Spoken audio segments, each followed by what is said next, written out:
शेंदुर्णी म्हटलं की उत्तमराव थोरात आणि उत्तमराव थोरात म्हटलं शेंदुर्णी असं एक समीकरण झालेलं आहे.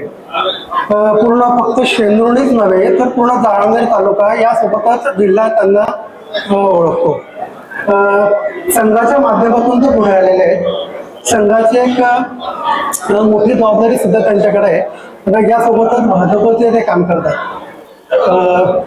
उत्तमरावजी, आपलं स्वागत. आपण तरुण भारतच्या वर्धापन दिनाच्या समारंभाला उपस्थित राहिला. आपलं मनापासून स्वागत. आपण आपल्या संदर्भात थोडं सांगत तर बरं होतं. तरुण भारत मी 1900 तरुण भारतला मी 1965 पासूनचा वाचक आहे. अच्छा.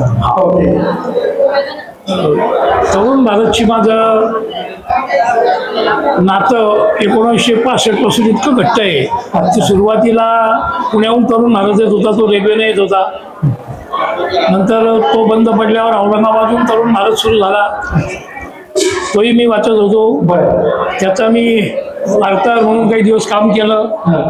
आणि जळगाव तरुण भारत सुरू करण्याच्या बाबतीत जेव्हा डॉक्टर आचार्यांनी निर्णय घेतला त्यावेळी मी, दिलीप दादा, उदय वाघ आम्ही तिघं जिल्हाभर प्रवास करून तरुण भारतची माहिती सांगितली. पण त्यावेळी तो दुर्दैवानं सुरू होऊ शकला नाही काही अडचणीमुळे. आणि काही कालांतरानंतर जळगाव तरुण भारत सुरू झाला आणि मी तरुण भारतचा नियमित वाचक आहे.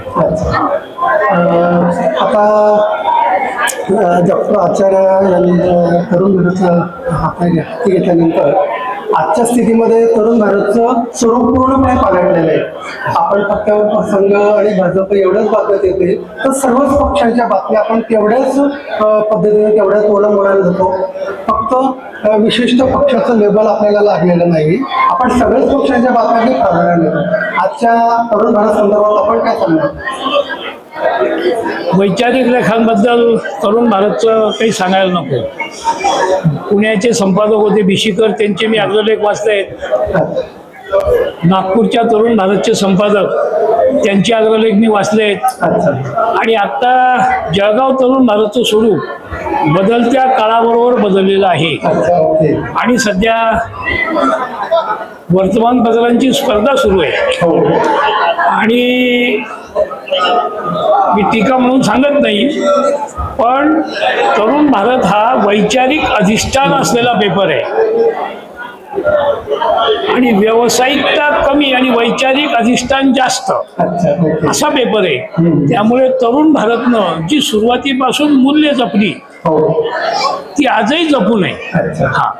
आणि एक वैचारिक अधिष्ठान असलेला पेपर जरी असला तरी सर्व प्रकारचे अनुकूल आणि प्रतिकूल विचार तरुण भारतमध्ये येतात, तरुण भारतच्या लेखामध्ये येतात. अगदी ज्या मूल्यावर तरुण भारत उभा आहे त्या मूल्याच्या विरोधातले विचार सुद्धा तरुण भारतनं आपल्या वर्तमानपत्रात छापलेले आहेत. धन्यवाद. आपण वेळ दिला मुलाखतीसाठी. धन्यवाद. आभारी. थँक्यू.